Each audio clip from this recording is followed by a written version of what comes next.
una investigación que se viene desarrollando en la Universidad Nacional del Callao, cuyo título, digamos, es la influencia del aprendizaje significativo en la aplicación metodológica al proyecto mediante habilidades de investigación por los estudiantes. Este, el interés por el tema, digamos, surge en el sentido de que, digamos, a nivel mundial, digamos, en el contexto, pues, de la educación superior universitaria, en la actualidad, también, digamos, por los cambios sociales, tecnológicos y económicos, pues que han impulsado, digamos, una transformación, ¿no? De los enfoques pedagógicos tradicionales, digamos, básicamente orientándose a modelos centrados en los estudiantes. En esa medida, pues, digamos, se destaca en esta oportunidad, en este trabajo de investigación, como uno de los marcos teóricos, digamos, importantes para la comprensión y la construcción del conocimiento, ¿no? En relación básicamente con el desarrollo, pues, de las habilidades, ¿no? Para la investigación, las cuales deben ser aplicadas, pues, digamos, por los estudiantes en el desarrollo de sus proyectos, a nivel del desarrollo de su formación profesional. Entonces, sin embargo, digamos, a pesar de estos avances, ¿no? En en el marco teórico curricular, pues, de las universidades, en el caso peruano, pues, aún se enfrentan fuertes desafíos, digamos, ¿no?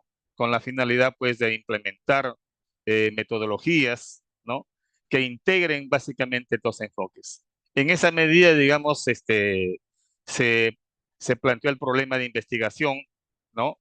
Que busca, digamos, fundamentar, pues, el aprendizaje significativo, ¿no? Mediante la aplicación, este, a la aplicación metodológica del proyecto, ¿no? Utilizando las habilidades de investigación por los estudiantes universitarios.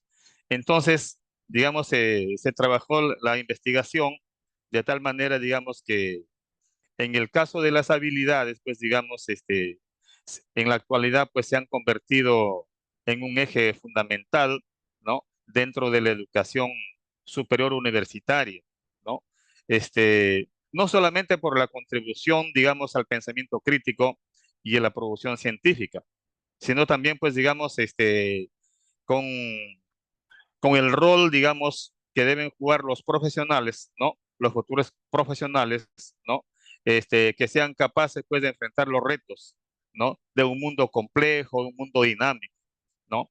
En esa medida, digamos, el tema de las habilidades, pues, digamos, también es una variable importante porque, digamos, los profesionales deben de demostrar ciertas habilidades, ciertas destrezas, capacidades y competencias para la investigación.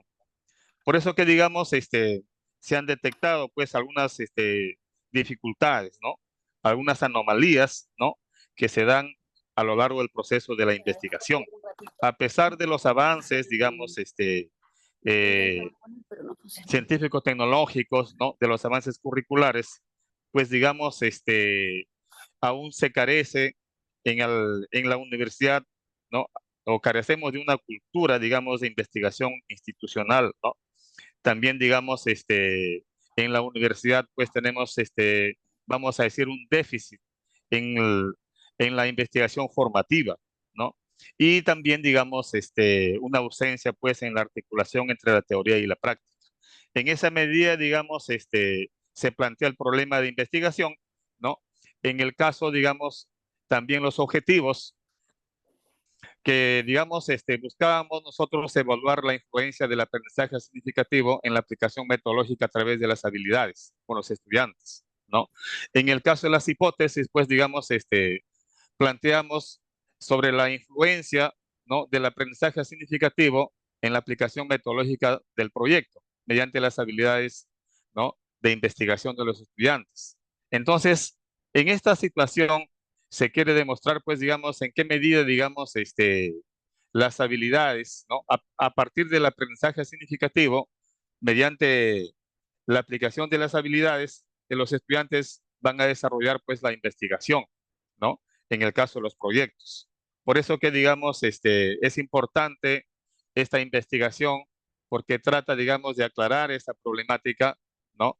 Metacognitiva que se sucede, pues, en el proceso formativo, ¿cierto? De la carrera, en el proceso también de la investigación y en el contexto de la responsabilidad social que, digamos, todo profesional en las aulas, pues, nosotros tratamos de articular. En esa medida, pues, digamos, tenemos nosotros eh, esta metodología, ¿no es cierto? El enfoque metodológico, que es un enfoque de tipo cuantitativo básico, ¿no es cierto? En el caso de los métodos, pues el método hipotético deductivo, ¿no es cierto? El diseño, pues, de la investigación es experimental de carácter explicativo transaccional, ¿no? La población y la muestra, digamos, estuvo basada, pues, en 1.200 estudiantes, de lo cual, digamos, se estableció una muestra de 265 estudiantes en un muestreo no probabilístico por conveniencia. En el caso de la técnica del recojo de la información, pues fue la encuesta, ¿no es cierto? Aplicando un cuestionario, ¿no? Realizando luego, pues, el análisis factorial confirmatorio bajo el modelo de las ecuaciones estructurales. Pero antes de pasar a ese punto, un poco a desarrollar, digamos, quisiera también, digamos, mencionar algo de las teorías, digamos, ¿no? Este, este estudio, digamos, se fundamenta en las teorías del aprendizaje significativo, ¿cierto? En el sentido de que esta teoría, pues, digamos, propuesta por David Auswell, entonces esta teoría, pues, ha sido revitalizada, ¿no es cierto? Y ha sido aplicada, ¿no? En contextos contemporáneos de la educación universitaria, ¿no? Básicamente, pues, como un desafío, ¿no es cierto? Como una respuesta a los desafíos del siglo XXI, ¿no? Como es, por ejemplo, la transformación digital, ¿no es cierto? El aprendizaje autónomo y digamos, y la investigación formativa. Entonces, justamente el sustento, pues, teórico, ¿no? Diversos estudios, ¿no? Que está, pues, en bases científicas confiables, ¿no? Como Scopus, el Web of Science, ¿no es cierto? Y otras bases de datos, ¿no es cierto? Permiten, pues, documentarse los avances metodológicos, ¿no? Y pedagógicos que van a fortalecer, digamos, este modelo, digamos, ¿no? Se ha hecho, pues, una búsqueda a nivel planetario de toda la información, pues si se ha llegado, ¿no? A una conclusión, pues, de que este es un modelo que está, pues, digamos, se puede decir en desarrollo, ¿no? Como un modelo de investigación, ¿no? Entonces, y en esa medida, pues, nosotros tratamos de desarrollar este trabajo de investigación, ¿no? Como ustedes ven acá, tenemos acá este enfoque de la metodología, ¿no? Ahora, en el caso de nuestro marco teórico, ¿no? Justamente es ampliamente conocido que la investigación, pues, universitaria, básicamente, pues, ha transitado en las últimas décadas, ¿no? Hacia modelos básicamente educativos eh, con, con un rasgo básicamente integrador, ¿no? Y participativos, donde, pues, los aprendizajes, en este caso significativos, ¿no? Las metodologías activas, ¿no? Y el desarrollo de habilidades y convergen, pues, digamos, ¿no? En un diseño de proyectos, ¿no? En este caso aplicados, ¿no? En este contexto, pues, la aplicación metodológica no solo sirve como una herramienta pedagógica, ¿no? También, pues, nos sirve como un eje estructurador del pensamiento científico en los estudiantes, ¿no es cierto? También, pues, digamos, obviamente a esto, pues, se suman la, las tecnologías, emergentes, ¿no es cierto? Como la inteligencia artificial, los entornos virtuales, ¿no es cierto? Que van a fortalecer tanto la autonomía como las capacidades, pues, de la investigación de los estudiantes. Por eso que nosotros, digamos, planteamos tres variables, ¿no es cierto? Que la primera se refiere a la variable de la teoría del aprendizaje significativo, la segunda variable que se refiere a las habilidades de la investigación y la tercera la aplicación metodológica del proyecto. Entonces, en este modelo, digamos, nosotros trabajamos por la variable uno, tres dimensiones: la dimensión aprendizaje, dimensión construcción de conocimiento, la dimensión adquisición de conocimientos, cada una con los indicadores correspondientes, ¿no es cierto?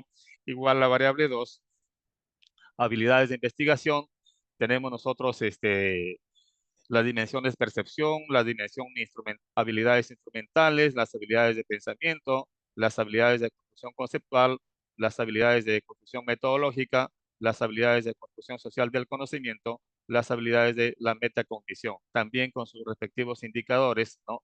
Y la variable aplicación metodológica al proyecto, digamos, en los niveles de la elaboración del proyecto, su ejecución y la presentación de resultados. Entonces, digamos, esta situación nos lleva a nosotros a plantear un análisis, ¿no? El modelo, digamos, ¿no? De que nos permite, digamos, analizar los datos, ¿no? Que se empleó, pues, técnicas del modelo de ecuaciones estructurales, ¿cierto? Entonces, con la cual es una estrategia estadística multivariada, ¿cierto? Que va a permitir el análisis de relaciones complejas, ¿no? Entre la variable latente y observadas. Entonces, siempre, digamos, esta técnica, pues, es ampliamente conocida, ¿no es cierto?, en el campo de las ciencias sociales. Pues se trabajó con tres variables latentes principales, ¿no es cierto? Que el aprendizaje significativo, las habilidades investigativas y la aplicación metodológica al proyecto, ¿no? Entonces, el modelo, pues, es de efecto indirecto, ¿no? Donde se puede estimar tres efectos, ¿no? El efecto directo de la variable uno sobre la variable 2, el efecto directo de la variable 2 sobre la variable 3 y el efecto indirecto de la variable uno sobre la variable 3, ¿no? A través de la variable 2. Entonces, por eso, pues, digamos, se determinó que el modelo es relevante, ¿no? Para las evaluaciones de las competencias, donde el aprendizaje, pues, no solo se mide por contenidos memorizados, sino que también se mide por la capacidad de transformar el saber en acción. En este caso, se trata de los proyectos. Acá tenemos la tabla en donde, digamos, se observa las cargas de los factores con sus respectivos ítems, ¿no? Las dimensiones, los ítems, ¿no es cierto? Y los componentes estadísticos. También, digamos, tenemos en la tabla 2, se observa, digamos, que los estimadores son superiores a uno, o sea, no es necesariamente un error, sino que puede deberse, pues, a la forma de estandarización, ¿no? Según Klein 2015, ¿no? Acá, por ejemplo, se presentan las cargas de las variables con sus factores realizados en R, ¿no? Entonces, la variable uno, la variable 2 y la variable 3, ¿no? Con los factores, las dimensiones, los estimadores, ¿no es cierto? El estimador estándar y todos los datos, pues, que se procesaron en esa oportunidad, ¿no es cierto? También, digamos, tenemos a continuación, en la tabla 3, se muestra, digamos, que son los resultados, digamos, donde el aprendizaje significativo tiene un fuerte efecto, digamos, ¿no? Sobre las habilidades de investigación, donde el coeficiente estandarizado es Profesor, nos 0.843 quedan es dos alto, minutos, disculpe. lo cual indica que a mayor valor del aprendizaje significativo, la variable uno, mayor valor de habilidades de investigación de la variable 2, con una gran magnitud del efecto, ¿no? Entonces, digamos, en ese sentido, pues tiene un efecto, digamos, un fuerte efecto positivo sobre la aplicación metodológica al proyecto, donde el coeficiente estandarizado, ¿no? También es alto. Entonces, las habilidades de investigación juegan un papel clave, digamos, para explicar la aplicación metodológica al proyecto. Entonces, en esa medida, pues, se confirma que esta información, pues, estadísticamente, pues, es significativo, ¿no? Acá se presenta en la tabla 3, digamos, los factores, ¿no? Los indicadores, los estimadores, ¿no es cierto? El estimador estándar, ¿no? Entonces, también, digamos, nosotros avanzamos en esto en lo que en cuanto a los resultados, pues en esta tabla 4, los resultados obtenidos, pues determinan, pues, ¿no? Un muy buen ajuste del modelo teórico a los datos observados, ¿no? En donde se presenta, pues, un resumen, ¿no? De los índices de bondad y el ajuste más utilizados según Klein, ¿no? En donde, digamos, se considera, pues, que tiene un excelente ajuste el modelo. Entonces, los resultados observados, ¿no? Se ajustan, pues, a los datos de la población. En conjunto, pues estos resultados, ¿no? Respaldan la validez estructural del modelo propuesto entre las variables latentes, ¿no? Aprendizaje significativo, habilidades de investigación y aplicación metodológica al proyecto. Entonces, acá tenemos nosotros los resultados de la medida de bondad y ajuste del análisis, ¿no? De las ecuaciones estructurales. También, digamos, tenemos acá el modelo, ¿no? Entonces, en donde se presenta pues la relación de las variables, ¿cierto? El modelo que nos permitió hacer el análisis, digamos, de este trabajo, digamos, de esta investigación. En este caso, digamos, en este modelo, pues, se evidencia, ¿no? Que la relación, digamos, se va a evidenciar, ¿no? Necesariamente, este, que, digamos, implica, pues, ¿no? Que las habilidades de investigación, ¿no? Necesariamente va a mediar la relación entre el aprendizaje significativo y la aplicación metodológica del proyecto, ¿no? Entonces, fue interesante los resultados porque, digamos, se demostraron las hipótesis en ese caso, ¿no? En esta situación. Entonces, digamos, eh, también, pues, si nosotros analizamos, un poquito nos detenemos a analizar en este caso en la figura uno, pues, digamos, significa, pues, de que el modelo implica básicamente que las habilidades de investigación, median la relación entre aprendizaje significativo y la aplicación metodológica al proyecto. Entonces, como el modelo no incluye, digamos, un camino directo del aprendizaje significativo, ¿no? A la aplicación metodológica del proyecto, entonces trataría pues de una mediación completa, ¿no? El cálculo del efecto indirecto pues es el producto de los estimadores estandarizados, ¿no? Esto pues determina, ¿no? Que el efecto indirecto del aprendizaje significativo sobre la aplicación metodológica del proyecto mediado por habilidades significativas, donde es fuerte y positivo, ¿no? Siendo la influencia de un 68.4%. También, digamos, el modelo evidencia, ¿no? Que la relación entre el aprendizaje significativo y las habilidades de investigación es de 0.843, indicando que es muy fuerte, siendo la influencia de 71.06%. Además, el modelo indica que la relación entre habilidades de investigación y la aplicación metodológica al proyecto, ¿no?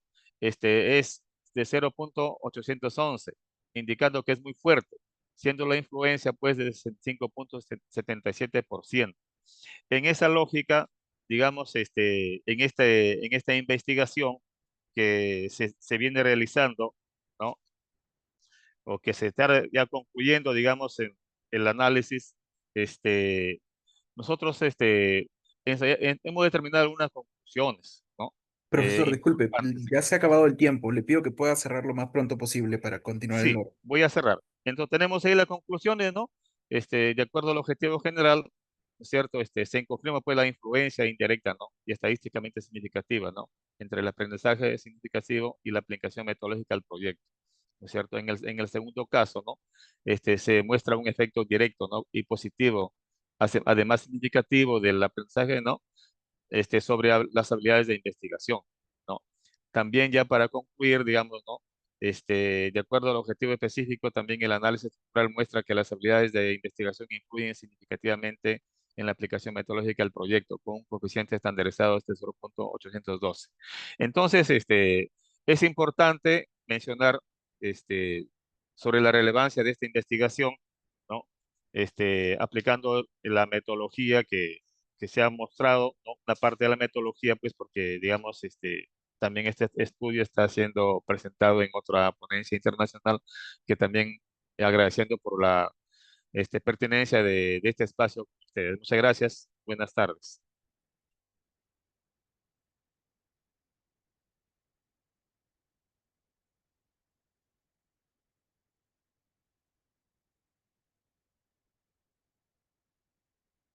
Sí, aló, Hola, buenas tardes. buenas tardes. He Bueno, concluido. ok, muchísimas gracias por su participación. A continuación, vamos a recibir a la magíster Gerali Alondra Oviedo Rabanal de la Universidad Nacional Toribio Rodríguez de Mendoza. Magíster, ¿se encuentra en sala? Hola, buenas tardes. Sí, me encuentro en sala. Voy a activar mi video. A ver. Gracias.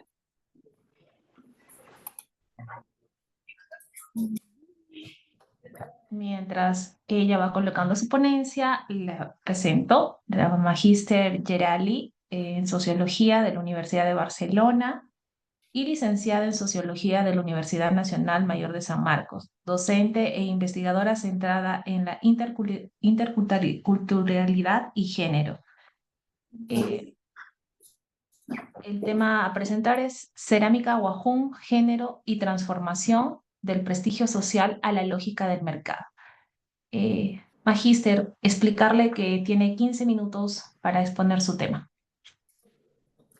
Bueno, buenas tardes. ¿Se me escucha bien y se ve mi presentación? Sí. ¿Sí? Sí se aprecia, doctor. Ok. Bueno, a continuación voy a presentar...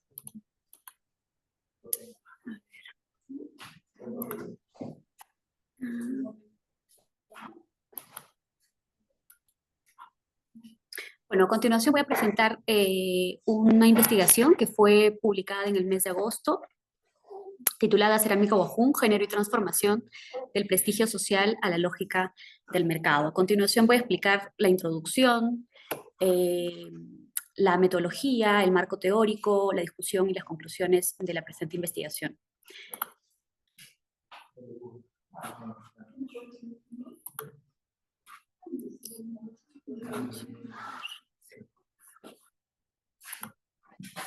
Acá no me parece. ¿Se puede ver que se pasan las diapositivas? Disculpen. Sí se ve, pero si lo ponen a ampliar la pantalla pantalla completa mejor. Sí, ya. A ver. Ahora, ¿sí, no? Sí, ahora sí. Bueno, empezar señalando que las comunidades amazónicas en general, a nivel nacional, y en particular las comunidades nativas amazónicas de la región Amazonas, han atravesado una profunda reconfiguración de sus cosmovisiones, vínculos rituales y prácticas culturales. Una transformación, reajuste, acomodo, que además se da en el marco de una violencia estructural y ontoepistémica, ¿no? A cargo, digamos, básicamente del Estado, del mercado y de la religión. Esta además está sostenida por la pobreza, por la exclusión étnica, por la exclusión lingüística y política. En este marco de reconfiguración que acabo de señalar, un elemento que se ha transformado en las últimas décadas es la cerámica Huajún. La cerámica Huajún ha pasado de ser un eje estructurante de la vida social, ritual y simbólica Huajún a convertirse en un bien cultural mercantilizable. La cerámica Huajún anteriormente estaba vinculada a la diosa Nunjuy. Nunjuy era quien proveía de conocimiento de la arcilla a la mujer. La mujer, con este conocimiento de arcilla, además tenía un lugar preponderante, ¿no? Un lugar importante dentro del orden social a Huajún. Sin embargo, en las últimas décadas, sobre todo por el advenimiento de la lógica del mercado, la influencia del mundo occidental y demás, esta práctica ancestral a Huajún ha declinado cada vez más y ha perdido su lugar social y simbólico. ¿Qué ha hecho frente a eso el Estado? ¿No?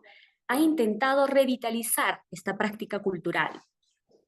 El Ministerio de Cultura y otras ONGs feministas han intentado revalorizar la cerámica Huajún, convirtiéndola en patrimonio y redefiniéndola como una manifestación de arte.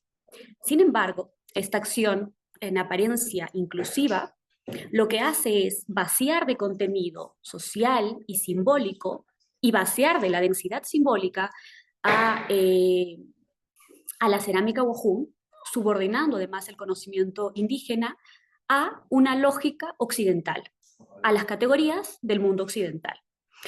Esto nos lleva a lo que Marisol de la Cadena denomina traducción epistémica, ¿no? Los mundos indígenas deben transformarse para ser visibles, para ser aceptados dentro de los marcos de la modernidad.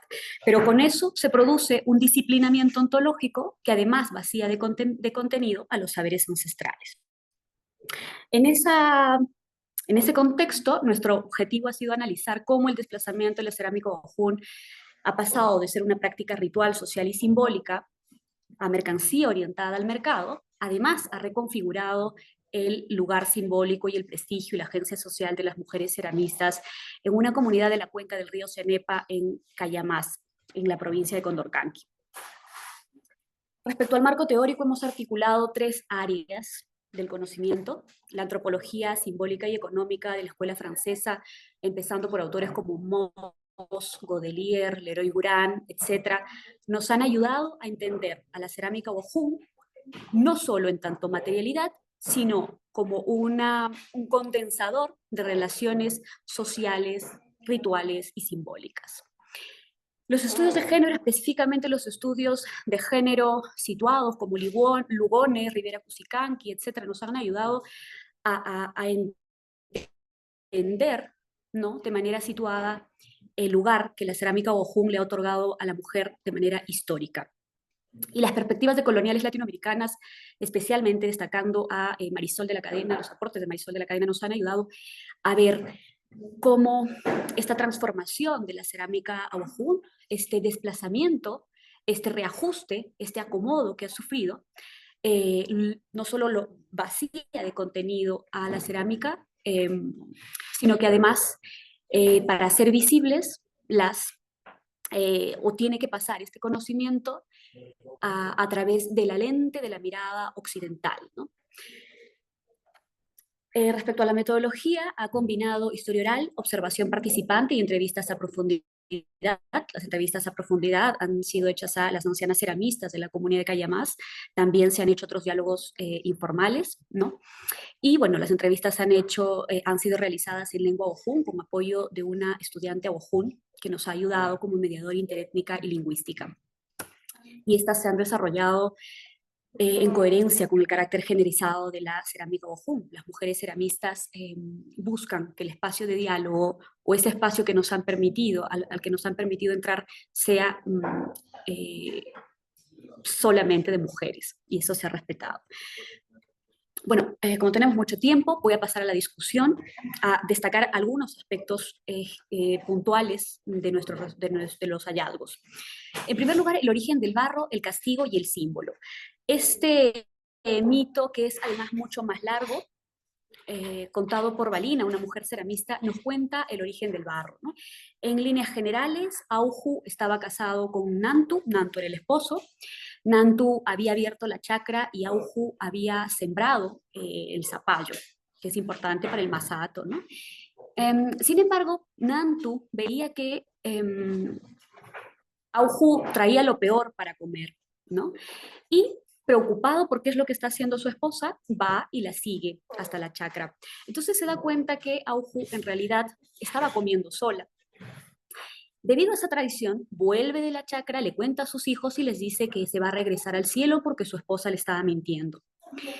Se va al cielo, sube por una especie de soga mágica y le dice a esta que cuando su mujer venga a seguirlo, esta tiene que romperse, cortarse, ¿no? Por la traición de su esposa.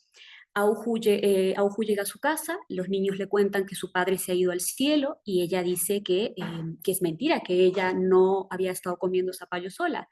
De hecho, previamente se había cosido la boca y esta estaba muy pequeñita y decía, yo con esta boca tan pequeñita no puedo comer.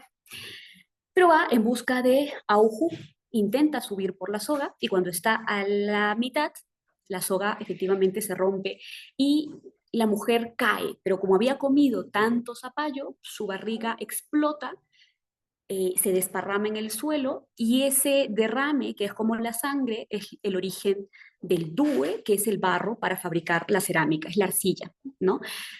Este mito nos cuenta el origen, ¿no?, de la arcilla, que además proviene del castigo a la traición de la mujer, quien había roto una ley, ¿no?, de reciprocidad, que era porque comió sola, ¿no?, sin invitarle a su esposo. Este mito no solo nos dice que el origen del barro viene del castigo de la mujer, que además ha sido convertida en símbolo, sino que además nos habla de el papel o la importancia que tiene la mujer en la vida de la comunidad, ¿no?, porque es ella quien sostiene los vínculos entre el mundo social, espiritual y simbólico. Después, respecto a... Hay una serie de restricciones para recoger el barro y para fabricar la arcilla ligada a los ciclos corporales femeninos. Una de estas reglas es, por ejemplo, nos dice, ¿no, Carmen? Si fuera señorita y estoy con mi regla, no puedo ir a recoger due, porque nuestros antepasados decían que si te acercabas con eso, las cerámicas no serían duraderas. Acá es importante entender que el cuerpo no actúa como un agente aislado, ¿no? Como un elemento aislado, sino más bien como un agente técnico y ritual. Y la mujer, al estar bien física y moralmente, es quien asegura no solo que la cerámica no se rompa, sino también el equilibrio del cosmos. Como mencionan Descolay, Belaunde y otros, cuerpo, técnica y mundo material forman una sola red, y la responsable de este equilibrio es la mujer. Luego tenemos que el aprendizaje de la cerámica Wajún se da por línea materna, se transmite de mujer a mujer, ¿no? Nos dice Isabel, yo aprendí mediante mi mamá, y ella también nos decía que aprendió mediante su mamá, ¿no? Entonces, el aprendizaje se da mediante el cuerpo, el afecto y mediante las relaciones intergeneracionales. Sin embargo, como nos señala Carmen, dice que antes, ¿no?, existía competencia entre las mujeres, entre quién fabrica lo más bonito. Incluso las mejores piezas eran utilizadas por los Guaymagus o los Guayhu, que eran guerreros, líderes de tropa, ¿no? La cerámica, por lo tanto, era cumplía una función social de generar o de designar, ¿no?, jerarquías. Por lo tanto, la mujer, en términos de Bourdieu, acumulaba capital simbólico mediante esta técnica. Sin embargo, Balina nos comenta luego que estas mujeres, que antes las mujeres ceramistas eran respetadas, pero que ahora ellas venden sus platos de barro para comprar platos de plástico. Acá ya Balina nos muestra que hay una conciencia de la pérdida del lugar central que tenía la cerámica Wajún en el orden social. En este contexto también las mujeres señalan las transformaciones sociales y la pérdida de la reciprocidad, ¿no?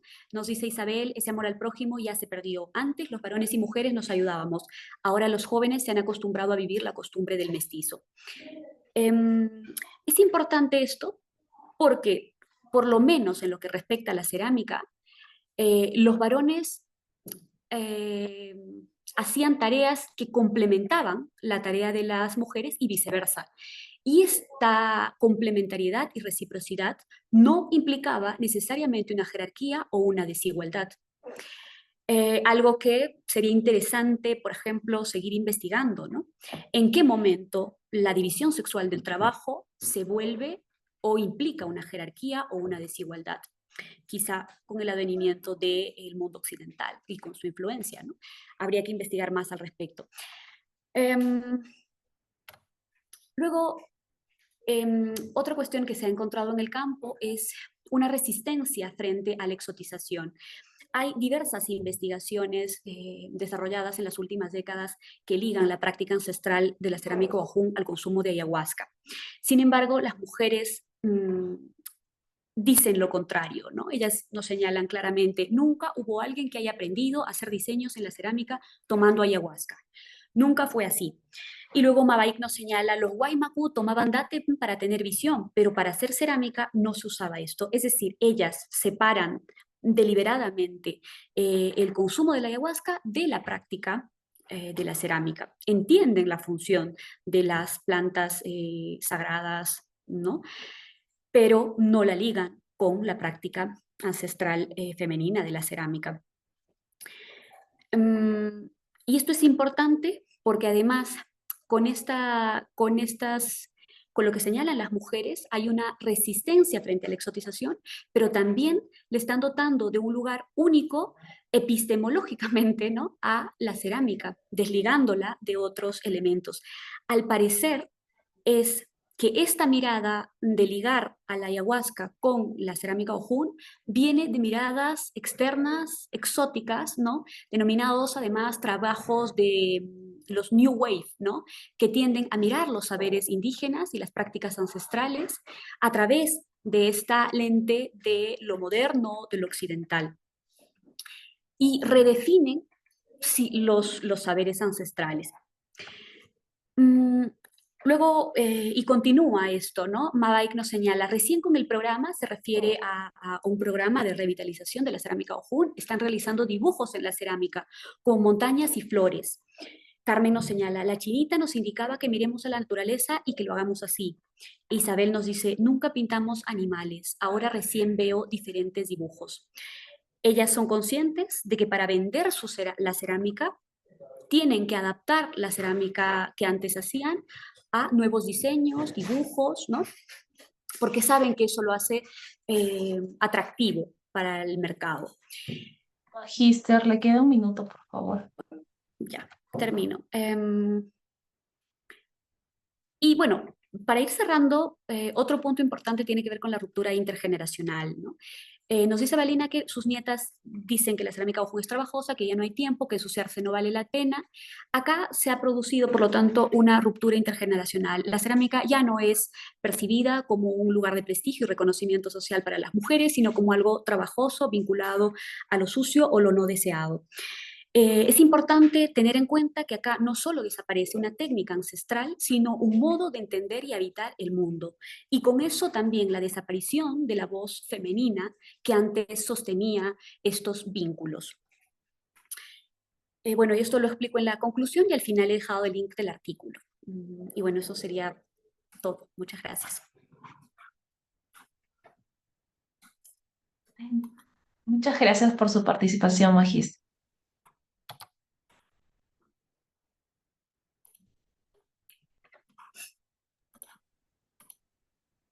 Bien, a continuación tenemos a la presencia de Edgar Michel Marín Bayón. ¿Se encuentra en sala? Buenas tardes, sí. Buenas tardes. ¿Nos presenta su ponencia, por favor? Ahí voy.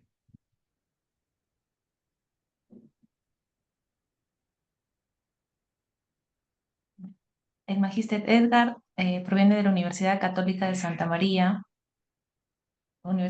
Es magíster en Ciencias Matemáticas con mención en Modelación Matemática por la Universidad Nacional de San Agustín, licenciado en Matemáticas, docente e investigador en Educación, Matemática y Pensamiento Computacional. Nos presenta la ponencia El papel de las escuelas relacionadas con las matemáticas en la producción científica de las universidades peruanas 2019-2024. Adelante, por favor. Tiene 15 minutos. Muchas gracias por la presentación. Nuevamente, buenas tardes con todos. Gracias a la Red Peruana de Universidades por la invitación a participar en tan importante evento de investigación. Como ya se mencionó, voy a presentar la ponencia que se titula El papel de las escuelas relacionadas con las matemáticas en la producción científica de las universidades peruanas, el cual es un estudio bibliométrico que apunta a poder identificar cuál es el aporte que realizan las escuelas de matemáticas y relacionadas a matemáticas directamente en la investigación científica. Para ello, hago un análisis del periodo 2019-2024. Primero, el objetivo, como lo mencioné, es poder analizar la relación que hay entre estas presencias de escuelas de matemáticas con la producción de universidades peruanas. O sea, ver qué tanto impactan estas escuelas en la producción en lo que corresponde al área de matemáticas. Para ello, se hace una comparación de indicadores bibliométricos entre universidades con, sin escuelas de matemáticas y también, como se mencionó en el título, relacionadas a la matemática, también se trabaja con estadística y con educación matemática. Entonces, el objetivo principal es poder identificar si estas escuelas tienen algún impacto en lo que es pues, investigaciones de matemáticas, que ya se puede deducir que se hay cierta relación, sin embargo, algunos resultados adicionales muy llamativos. Además de eso, esta investigación también busca identificar qué universidades peruanas cuentan con una mayor productividad e impacto en investigación matemática. Y también identificar, ya que se recopilan los datos, que en un momento voy a mostrar cómo es que se han obtenido y cuáles son, explorar si existen diferencias en la producción científica por macro regiones del Perú. O sea, conocer qué tanto se investiga de matemáticas, pero separando el Perú por macro regiones. Metodología. Para este estudio bibliométrico comparativo, se hizo uso de la base de datos de Saiban, que recopila información de Scopus. Mm, se pensó en considerar también información de Web of Science o quizás de Cielo, sin embargo, eso iba a prolongar mucho la investigación, por lo cual, considerando que son 28.000 revistas casi de Saiban, y también que en Latinoamérica los investigadores prefieren Scopus, es que se decidió utilizar la información de Saiban, también considerando que tiene un alto nivel de exigencia para la publicación. El periodo analizado corresponde a los años 2019 al 2024. Este sexenio está disponible en Saiban. En lo que respecta a las universidades para las cuales se recopiló información para el estudio, inicialmente se consideraron las 98 universidades licenciadas del Perú. Sin embargo, este número se redujo debido a que de esas 98 universidades, solo 80 cuentan con publicaciones científicas registradas en Scopus y Saiban en lo que corresponde a matemáticas. O sea, hay 18 que tienen investigaciones, sí, pero no en el área de matemáticas. Los indicadores usados para este estudio comparativo, son claramente la producción científica, o sea, el número de artículos, las citaciones que tienen los artículos, las citaciones por publicación también, y además de eso, uno que todavía no es tan conocido, bueno, ya está agarrando poco a poco uso, que es el FWCI, que es el impacto ponderado por campo, que en un momento voy a mostrar cómo se calcula y también voy a mostrar una captura de pantalla en la cual se evidencia cómo se han recopilado los datos, sobre todo de este indicador. Y en lo que es análisis, se hizo una comparación entre universidades. Se recopiló la información para hacer esta comparación, y esta comparación se hizo en SPSS y también en Excel, para lo cual se hicieron algunas pruebas estadísticas. Mencioné que la información de universidades licenciadas y con publicaciones en matemáticas se recopiló de Saiban. Acá justamente hay una captura de pantalla que corresponde a la Pontificia Universidad Católica del Perú. Se puede ver que en Saiban se ubican todas las áreas de investigación, como son matemática, física, las ingenierías. Esta investigación tiene por objetivo únicamente el área de matemáticas, y para el área de matemáticas hay subáreas como lo son el control, la optimización, la topología, el álgebra.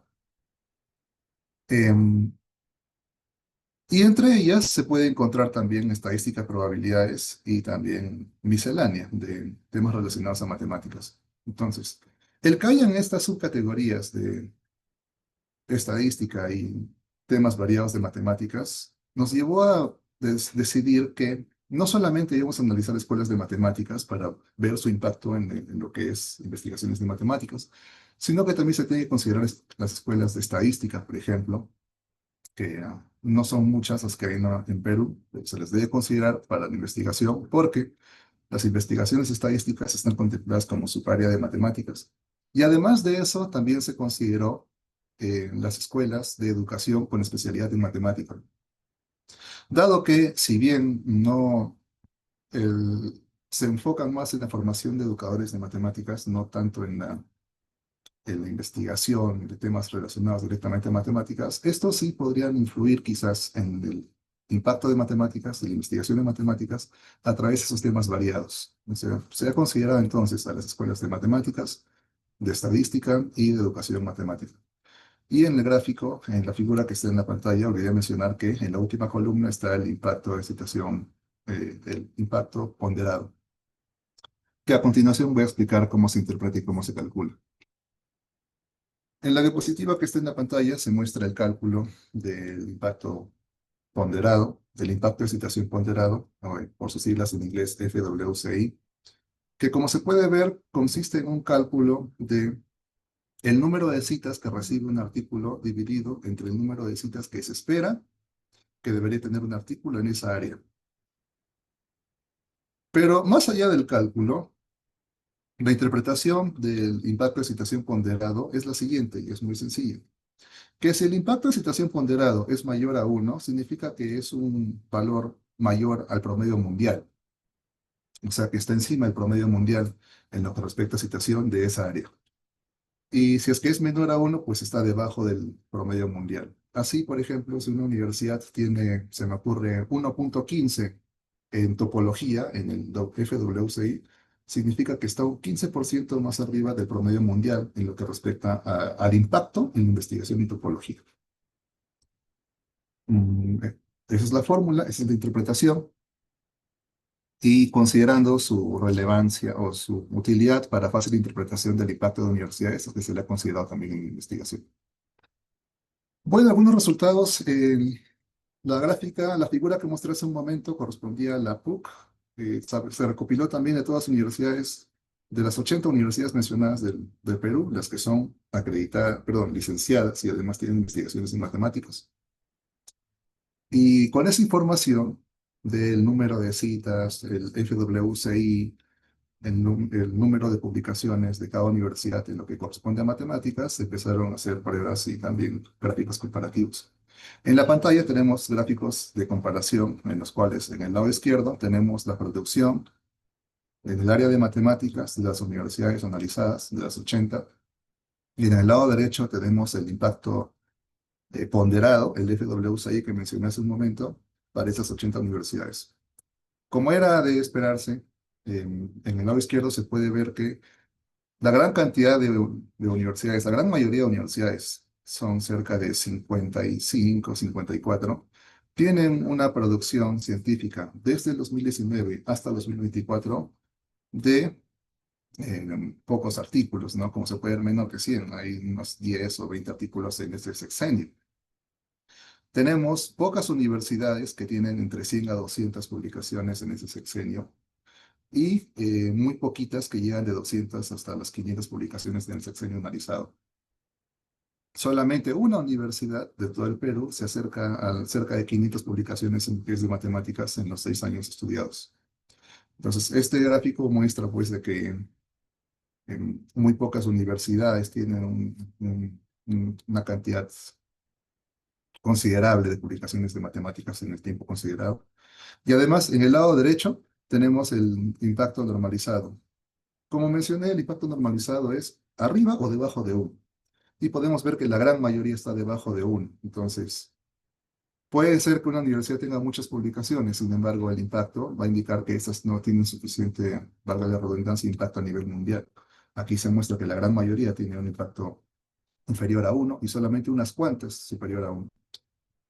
Y esta tabla lo que muestra es el resultado central de este análisis comparativo bibliométrico. La tabla lo que muestra es la comparación de indicadores bibliométricos según la presencia o no de escuelas de matemáticas, estadística y educación matemática en el 2019 hasta 2024. Entonces tenemos como filas si tiene o no escuela de matemáticas, tiene o no escuela de estadística y si tiene o no escuela de educación matemática, como mencionamos, como mencioné, podría ser que tengan algún impacto en el número de publicaciones y citas de matemáticas.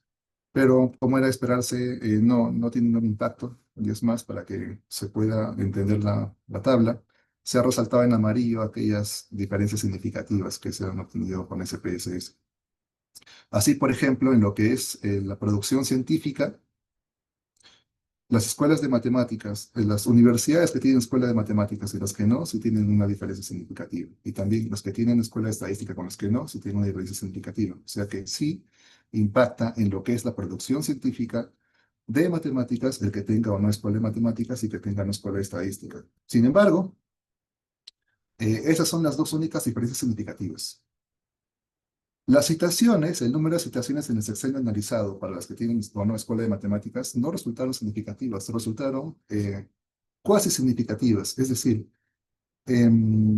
la significancia o el p-valor, perdón, el p-valor de la comparación de las citas de las que tienen o no escuela de matemáticas fue casi significativa con 2 milésimas para llegar a la significancia. Entonces, de ahí es que se le ha resaltado porque estaba muy cerca de ser significativos, pero no resultó ser. Así, las únicas significativas son que tenga una escuela de matemáticas, impacte en la producción científica de matemáticas, y que tenga una escuela de estadística, impacte en la producción científica estadística. Todo lo demás no resultó significativo. El FWCI, el impacto, no resultó significativo si tiene o no tiene escuela de matemáticas, similar con las citas por publicación. Y el que tenga una escuela de matemáticas, de educación matemática, no resultó significativo en ningún sentido. Esto se entiende como que las escuelas de educación matemática no están impactando en la investigación matemática, ya sea en su número de publicaciones o citas. ¿Qué era de preverse? Similar con con las escuelas de matemática y estadística, era un resultado cercano a predecible. Y considerando eso es que se hicieron dos gráficos de diagrama de caja y bigotes. Se encontró que el que tenga una escuela de matemáticas sí impacta en la producción científica de matemáticas. Y acá tenemos la comparación. Era un resultado predecible. Sin embargo, este gráfico muestra aspectos muy resaltantes. Por ejemplo, entre los que tienen escuela de matemáticas, sí tienen un número de publicaciones, como debe esperarse, mayor que las que no tienen escuela de matemáticas. Sin embargo, destacan sobremanera la Pontificia Universidad Católica del Perú y la San Marcos. En el caso de la PUC, cerca de 500 publicaciones en el sexenio analizado y San Marcos, 250 aproximadamente, ya se consideran datos atípicos. Y en el caso de las escuelas que no tienen, perdón, de las universidades que no tienen escuela de matemáticas, nuevamente, como era de esperarse, el número de publicaciones es inferior al de las que sí tienen escuela de matemáticas. Sin embargo, resaltan la Universidad Peruana de Ciencias Aplicadas, la Continental, la UTP, la Privada del Norte, la Universidad de Ingeniería y Tecnología y de Ciencias y Humanidades, porque no tienen escuela de matemáticas. Sin embargo, tienen un impacto, un número de publicaciones en el área de matemáticas considerable. Lo mismo ocurre con las universidades que tienen una escuela de estadística, ¿no? Con la diferencia, con el gráfico anterior, en que en este caso la Universidad Nacional de San Agustín de Arequipa aparece entre las escuelas que perdón, entre las universidades que no tienen escuela de estadística, pero que sí tienen un número de publicaciones considerable en esa área. Y como mencioné, adicionalmente, ya es que se recopilaron los datos, se hizo una comparación por macroregiones. No se encontró un consenso en lo que es división del Perú por macroregiones, así que una de las más utilizadas es la formulada por Magíster Edgar, la le Sociedad queda un Nacional de minuto, Industrias. por favor, para terminar. Gracias, ya lo cierro. Se hizo una comparación por macroregiones, como se puede ver a la derecha, y a la izquierda tenemos los resultados del número de publicaciones de matemáticas por macroregión. Podemos ver que la región oriental tiene muy pocas publicaciones de sexenio analizado. Destacan la macroregión centro y las regiones, o perdón, se puede ver en el gráfico a la derecha que en esta macroregión centro están ubicadas Ica, Ayacucho, Junín. Entonces ahí podemos ver ya que hay una gran concentración de publicaciones en la macroregión centro y la región oriente tiene muy pocas.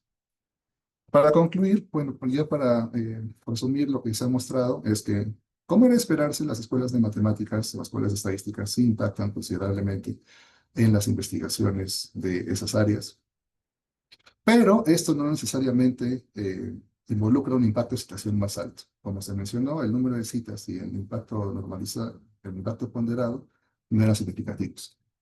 Además, se encontró que hay una distribución desigual entre lo que es publicaciones de matemáticas con una gran concentración en la macroregión centro y una baja concentración en lo que es macroregión oriente. Y eso también evidencia la importancia de fortalecer estructuras académicas y de desarrollo para la investigación en lo que es matemáticas.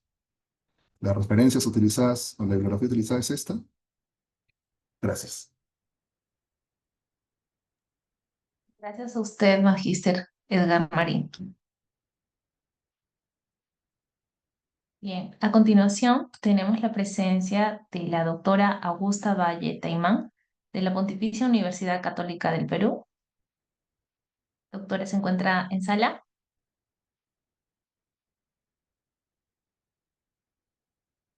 Sí, aquí estoy. Muchas Ok, gracias. gracias a usted. Bien, la doctora Augusta es doctora en Educación, PhD en Educación por la Pontificia Universidad Católica del Perú, especialista en Didáctica de la Historia, Ciencias Sociales y Ciudadanía. Funciona como directora del doctorado en Ciencias de la Educación de la Pontificia Universidad Católica del Perú. la ponencia que nos trae el día de hoy son prácticas informacionales desde la mirada de los niños y las niñas. Tiene 15 minutos para su participación, doctora. Bueno, muchísimas gracias. Yo voy a mover un poco el espacio porque lo que yo voy a tratar es lo que pasa con los niños y las niñas de la escuela. Esta ponencia es parte de un proyecto de investigación denominado LILEPA, Literacidad Informacional en las Escuelas desde la pandemia COVID-19, que es un proyecto ganador de Prociencias Ecos Nord, que ganó tanto la PUC con mis colegas Ángela Figueroa y Verónica Castillo, como la Universidad de Poitiers, el Laboratorio Tecné, con mis colegas Karine Alier, Theo Martineau y Melina Solari.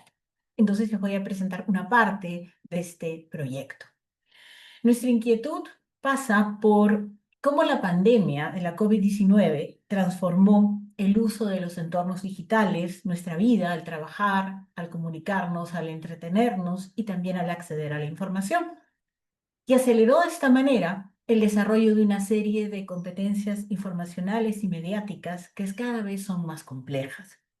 Cuando nos enfocamos en los adolescentes, los mismos adolescentes en la investigación de Livingstone reconocen que la pandemia ha implicado una sobreexposición, mayor desinformación y que también implica una gestión emocional en línea. Pero cuando empezamos a mirar el caso de los niños y las niñas, encontramos que si bien se dice que tuvieron más oportunidad de interactuar y aprender y socializar a través de los entornos digitales, la investigación es bastante limitada. En el caso del Perú, la mayor cantidad de investigaciones se van a concentrar en otros dos actores, principalmente en docentes y en estudiantes universitarios. Y nos pareció sumamente importante investigar el caso de los niños y las niñas, especialmente porque las escuelas en nuestro país estuvieron cerradas por 2 años, desde marzo del 2020 hasta marzo del 2022. Sobre los niños y niñas, hemos encontrado que las investigaciones demuestran que cuando se explora la escuela, los maestros generalmente tienden a enfocar la enseñanza en los peligros del entorno digital. Asimismo, nos muestran que cuando se habla del desenvolvimiento de los niños en los entornos digitales, son muy importantes las actitudes, las prácticas sociales y la capacidad de comprender el del entorno informativo y abordarlo críticamente, y por lo tanto dejan evidencias de la necesidad y de la importancia de la educación mediática. De esa manera planteamos una pregunta que tiene que ver con esta presentación, que es cómo son las prácticas informacionales de los niños y las niñas de los 2 últimos años de primaria para atender tanto sus tareas escolares como para sus intereses personales. Y propusimos 2 objetivos: identificar los rasgos de estas prácticas informacionales y analizarlas. Esta investigación explora, por lo tanto, las prácticas informacionales de niños y niñas de entre 10 y 12 años, ¿no? Y hemos trabajado en 5 escuelas públicas de Lima e Ica y nos hemos enfocado principalmente, y esto es bien importante, en recoger la voz de los niños y las niñas. La investigación se hace desde 3 marcos teóricos que se combinan. En primer lugar, el marco teórico de la alfabetización mediática e informacional, AMI, que es el que propone UNESCO. Y es un marco sumamente importante porque lo vamos a encontrar muy presente en políticas públicas, en currículos escolares, en formación docente. Por lo tanto, ha marcado muchísimo, sobre todo en América Latina y en Europa, el camino que se lleva para el desarrollo de competencias informacionales, la comprensión de los medios, las habilidades técnicas. En segundo lugar, tomamos el Everyday Life Information Seeking, o ELIS, que es una propuesta que parte de las prácticas que llevan a cabo las personas diariamente para recoger información, la información que necesitan.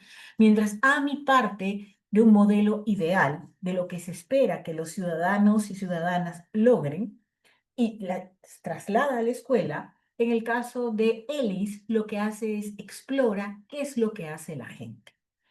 Y hemos trasladado este modelo a las prácticas informacionales escolares y las prácticas informacionales cotidianas. Valga aclarar que por información se incluye aquí todo el uso que hacemos de las redes y de los entornos digitales. Y finalmente hemos usado también una ya muy conocida teoría, que es la teoría de las representaciones sociales, porque en el manejo de la información y en el uso de los entornos digitales se mueven una serie de valores, de intercambios de ideas, que los niños y niñas construyen tanto con sus pares, como con sus maestros, como con sus familias. Yendo a la metodología, esta es una investigación con un enfoque cualitativo exploratorio. Hemos trabajado, como ya mencioné, con niños de 10 y 12 años que cursaban los últimos años de primaria, el 2022, es decir, el año que regresaron a la escuela. La investigación fue sometida al Comité de Ética de la PUC y los niños dieron su asentimiento informado, las escuelas su autorización y los padres el consentimiento informado. Usamos una técnica un poco distinta, que es la de la entrevista colectiva. Y previo a ello, observamos lo que ocurría en las aulas. ¿Qué significa la entrevista colectiva? Que nosotros de las 5 escuelas y las 11 aulas con las que trabajamos, no hemos tratado de recoger la voz individual de cada niño, sino la voz común, participar lo menos posible para recoger cómo entre ellos dialogan y cuáles son precisamente las representaciones que construyen, lo cual no significa que no hayamos considerado las voces discordantes. Las escuelas fueron 5 escuelas, como mencioné, 11 aulas, 4 urbanas, 3 en Lima y una en Ica, y una escuela rural próxima a la ciudad de Ica. Han sido 66 participantes, 46 fueron niñas, 20 niños. Es muy importante reconocer aquí que como los niños son voluntarios y tenían que tener el consentimiento informado de los padres, esto determina muchísimo quiénes son nuestros participantes. Se hace en noviembre del 2022, cuando acababan de regresar a la escuela.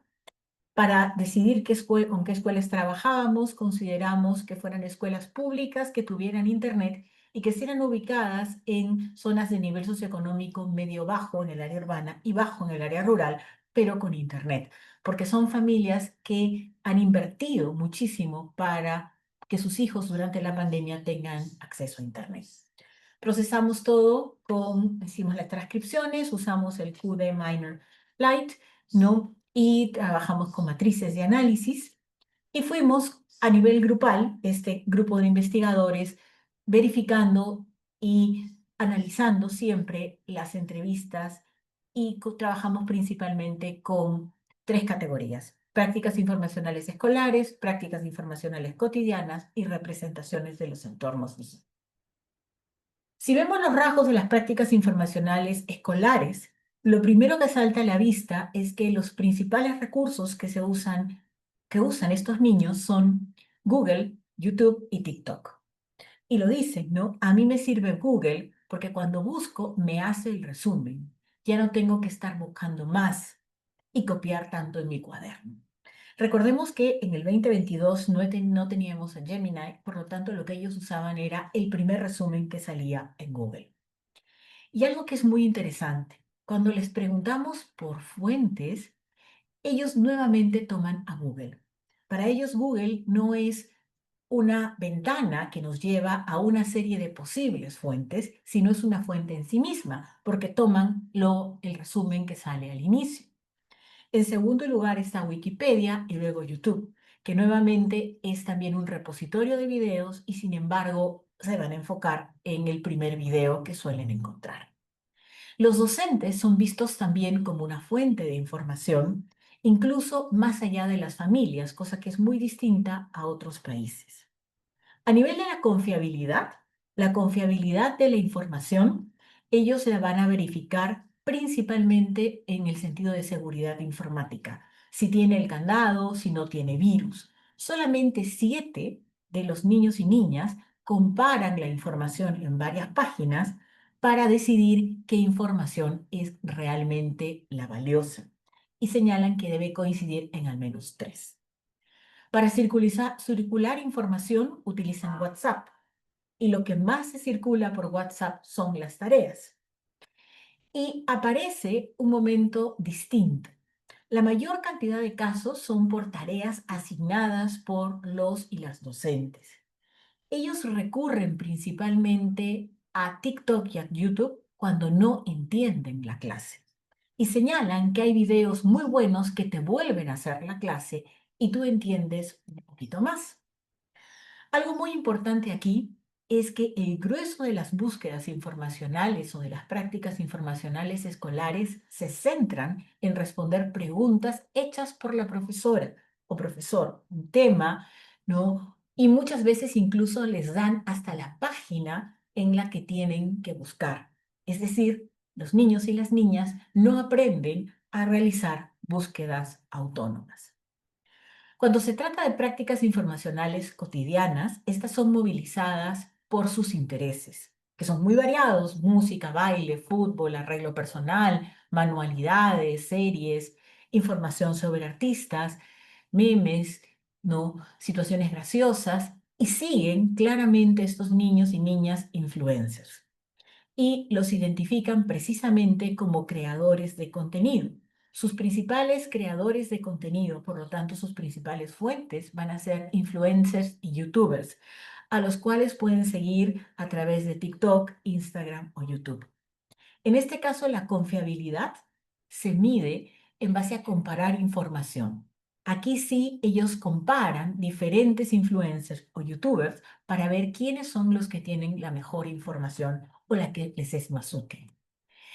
Ellos además encuentran aquí comunidades que tienen que ver con sus mismos gustos. Ellos comparten gustos como, por ejemplo, música o el fútbol, y buscan esas comunidades. O buscan comunidades para aprender actividades como, por ejemplo, durante el confinamiento, la cocina o las manualidades. En el TikTok es para ellos su red favorita. Muchos de ellos van a usarla, pero no en una cuenta propia, sino en cuentas de sus padres. No publican, pero sí comprenden perfectamente bien cuando tienen una cuenta cómo funciona el algoritmo. El algoritmo te dicen claramente: a más use y más pregunte, por ejemplo, sobre K-pop, más información sobre K-pop me va a salir. Instagram es también una red muy importante, pero la usan de manera restringida. Ellos miran información, pero solo publican restringiéndola para su familia. Y circulan información nuevamente a través de WhatsApp. Y aquí aparece otra red, Telegram, como una forma de evadir el control paterno y materno. Y de la misma manera aparece Discord, que se convierte en una red que les genera mucho más confianza. Para ellos y ellas, durante el confinamiento, las redes digitales eran la forma de mantenerse comunicados. Señalan que aliviaban sus tensiones. Y aquí tenemos alguna cita, ¿no? Te estresabas ya que antes normalmente normalmente salías y no parabas todo el día en tu casa. Entonces te quedabas en la casa durante la pandemia, se refiere. No podías ver a tus amigos, solamente a tu familia, y aburre.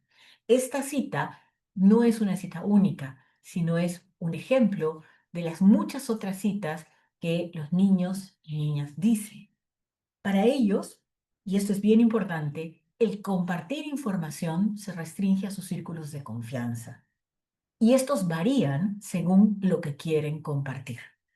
Buscan además mantener en reserva su identidad, sobre todo en las aplicaciones, o entrar a grupos cerrados.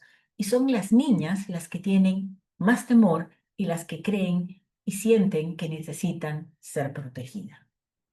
Desde AMI vemos que los niños y niñas demuestran muchas habilidades operativas para buscar, para saber qué plataforma encontrar, para usar mensajería instantánea, incluso para enseñar a su familia. Pero sin embargo encontramos algo que coincide con lo que señala la investigación internacional. Tienen muchos problemas para evaluar Un minuto para terminar, por favor. para evaluar críticamente las fuentes y los recursos.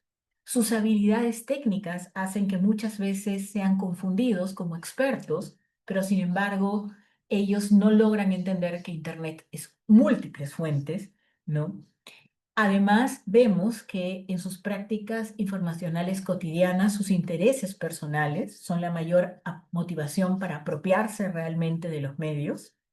Allí dejan de ser receptores pasivos, evalúan, descartan y ven lo que consumen, y además se convierten en espacios de exploración identitaria. Esta investigación muestra que hay una interacción compleja entre la agencia de los niños y niñas y la mediación adulta. Los niños logran rebasar el rol mediador adulto y eso nos lleva a cuestionarnos la importancia de fortalecer la agencia de los niños y niñas, que no solamente se promuevan actitudes, ¿no?, sino también habilidades críticas para manejar el entorno digital. Y nos lleva a 4 reflexiones finales. Los niños y las niñas se apropian funcionalmente de los medios digitales, analizan, discriminan la información para sus intereses y lo hacen a partir de una exploración autónoma con sus pares, pero para la escuela su exploración es limitada. Los niños y las niñas se entienden como usuarios informacionales cuyo rol oscila entre una percepción de tener agencia, sé buscar lo que quiero, y una de vulnerabilidad. Me pueden hacer daño. La ventaja de haber usado ELIS y no solamente AMI es que nos permite ver las prácticas que muchas veces son invisibles en el entorno escolar y que deberíamos considerarla. Y además nos permite comprender los retos que necesitamos en la formación de futuros docentes. Bueno, muchas gracias por su atención.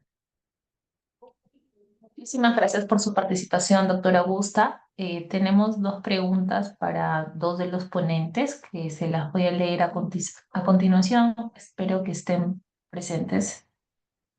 Para el magíster Almintor, ¿se encuentra presente? No, Geraldine, tuvo que retirarse. Para el magíster Edgar.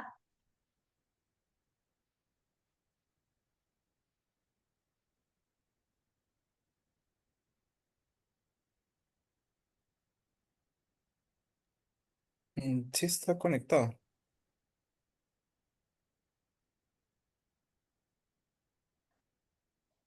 Magíster Edgar.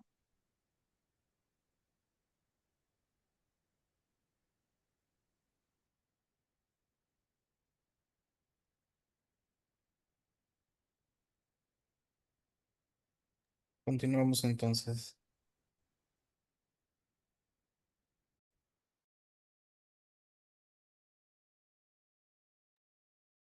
Bien, se han combinado con las ponencias en la sala. Agradecemos la participación de cada uno de ustedes y sobre todo la participación de nuestros ponentes.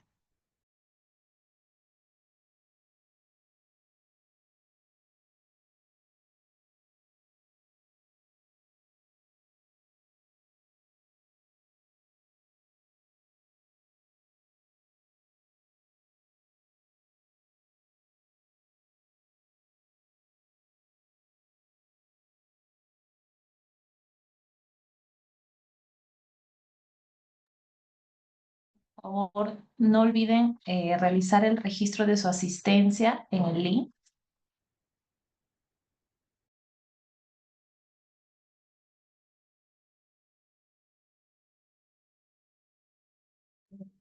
Les hacemos llegar el link para las mesas que comienzan a las 5:30. Agradecemos nuevamente a todos los participantes y a los ponentes. Recordarles que vamos a hacerles llegar a sus correos las grabaciones también de estas conferencias.